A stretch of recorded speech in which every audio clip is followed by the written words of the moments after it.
Clap de début, bonjour, bienvenue. Je n'ai pas vaincu la maladie, donc je serai encore très peu dynamique dans cette vidéo. On va pas faire une double review parce que, au secours, fatigué. On va faire une simple review et nous allons parler de Sword Art Online Alicization. Alicization Arc 3 War of Underworld. Non mais attendez, quand même. Notons juste le titre. Sword Art Online, Alicization, Arc 3, War of Underworld. Non mais le Japon, ils sont forts hein, pour faire des titres à rallonge. Moi je trouve ça fascinant. Bref, nous allons faire une review des 2 premiers épisodes. Comme à mon habitude, je n'articule pas, tiens. Comme à mon habitude, j'ai mes petites notes et je vais les lire pour suivre pour avoir un petit fil durant cette review. Nous allons commencer par le premier épisode. Alors vous allez voir qu'il y a des choses que je vais dire dans le premier épisode qui du coup n'ont plus trop de sens avec le second. Mais on va en parler, voilà. Donc première note. Comme toujours dans une parfaite exécution et maîtrise, rien à dire. Ça c'est vrai que dans Sword Art Online, il y a beaucoup de détracteurs de Sword Art Online, il y a beaucoup de gens qui détestent ça. Je peux comprendre. Mais par contre ce qui est niveau visuel, exécution, c'est d'un niveau, c'est propre. C'est propre. Tu peux pas critiquer là-dessus. Donc, on est dans la continuité de la qualité que l'on trouve chez les Sword Art Online. Deuxième note pour ce premier épisode. Bon, c'est quoi l'histoire ? Il est Keblo dans la matrice entre son corps et son avatar. J'espère qu'ils ne vont pas trop perdre de temps avec ça, de peur de traîner en longueur. Alors voilà, on avait une interrogation, on se disait... qu'est-ce qui arrive à Kirito ? Pourquoi il est dans cet état végétatif ? Mais c'est son avatar qui est dans un état végétatif. Et on ne savait pas trop ce qui se passait avec son corps IRL. On a eu la réponse dans l'épisode 2, donc c'est pour ça, comme je vous dis, cette note n'a plus trop de sens. Mais à la base, voilà, moi je me disais, il doit être Keblo dans la matrice, un truc comme ça. Et oui, voilà, j'ai cette peur que ça dure trop longtemps. Que ça traîne vraiment en longueur à ce niveau-là. Je pense que ça va être plus frustrant qu'autre chose. Bien entendu, on peut maîtriser parfaitement la chose et en profiter pour centrer cette saison sur Alice, parce que c'est Alicization, Arc 3, Underworld, je sais pas quoi un truc. Désolé, je suis malade. Oui, effectivement, ça peut être super intéressant et moi pour le coup, j'ai aucune préférence. J'ai juste peur que ce soit frustrant de le voir dans cet état végétatif sur la longueur. Voilà. Donc on passe aux notes du deuxième épisode. La vidéo sera très courte, hein, mais je suis malade. Toujours aussi propre. Bon bah ça voilà, le constat reste le même. Ce n'était pas juste le premier épisode, parce que généralement le premier épisode est quand même d'un plus haut niveau que le reste. Dans l'épisode 2, c'est toujours de très haut niveau visuel, donc rien à dire. Putain, merde, j'en ai marre. Le côté double front qui se met en place est très intéressant car focalise notre attention en plusieurs endroits simultanément. Ça avait commencé à être mis en place durant la fin de la saison précédente, mais c'était juste la fin, tu vois, c'était la toute fin. Je crois que c'était même juste 1 ou 2 épisodes, tu vois, c'est tout. Là, j'ai l'impression que toute la saison va s'articuler autour de ça, autour du fait qu'il y ait un front in-game, on va dire, pour faire plus simple, et un front IRL. Donc, moi j'aime beaucoup cette idée qu'il y ait deux... J'ai tapé sur le truc, ça a dû faire un bruit bizarre. Il y a 2 fronts en parallèle et qui progressent et qui sont liés. Donc je trouve ça très intéressant.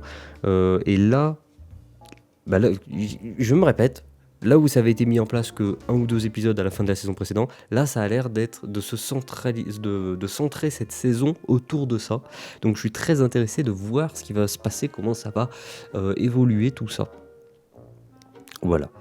En fait, Kirito est juste en mode off. Donc ça, c'est une autre note. J'ai écrit, en fait, voilà, Kirito est juste en mode off.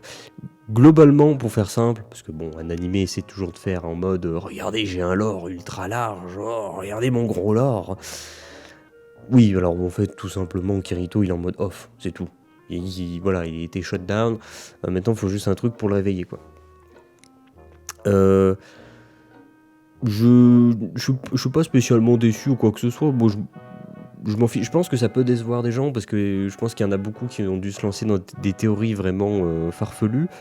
Et quand on réfléchit beaucoup et qu'on met en place des théories qui tiennent la route, tout ça, et que la réponse est non, non, il est juste en mode off, je pense que tu te sens un peu frustré et, et comment dire, pas volé, mais je veux dire, tu te rends compte que même toi, t'as 10 milliards d'idées plus intéressantes que ça.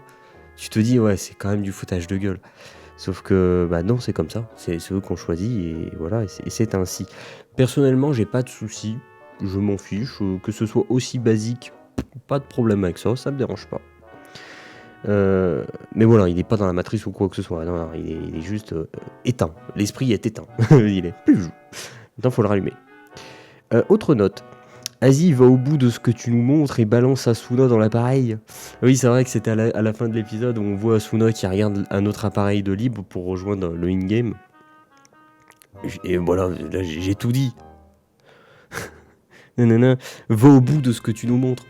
Tu nous prends 2 secondes pour nous montrer qu'elle est en train de regarder l'appareil, donc on sait très bien, on connaît le perso en plus, on sait qu'elle va vouloir, et elle va certainement aller dans l'appareil.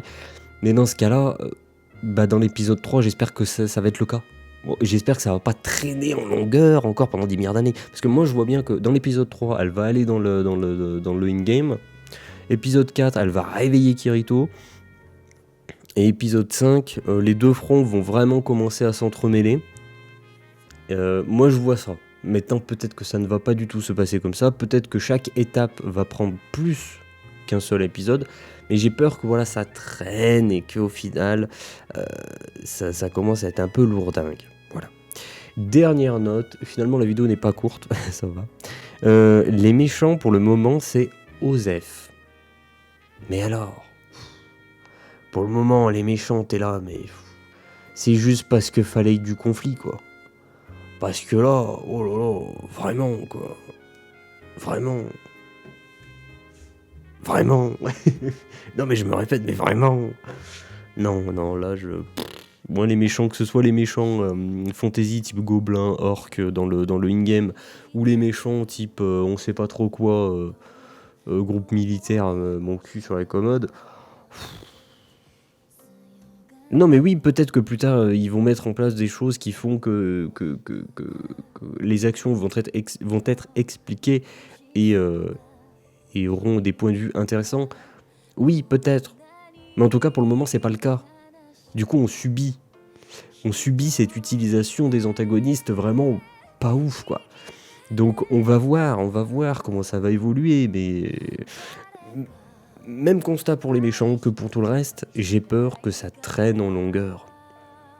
Donc c'est pour ça que j'ai cette interrogation, est-ce qu'ils vont vraiment faire traîner les choses et du coup va y avoir un rythme vraiment pas ouf, ou est-ce qu'ils vont vraiment se bouger le cul et envoyer du lourd, envoyer paf à chaque épisode?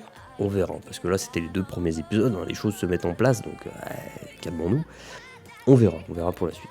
Donc sur ce, moi je vais clap de fin avant de mourir de fatigue, parce que là je sens que je suis épuisé, quoi. J'ai dépensé tout mon ki durant cette vidéo, c'est impressionnant, je déteste être malade.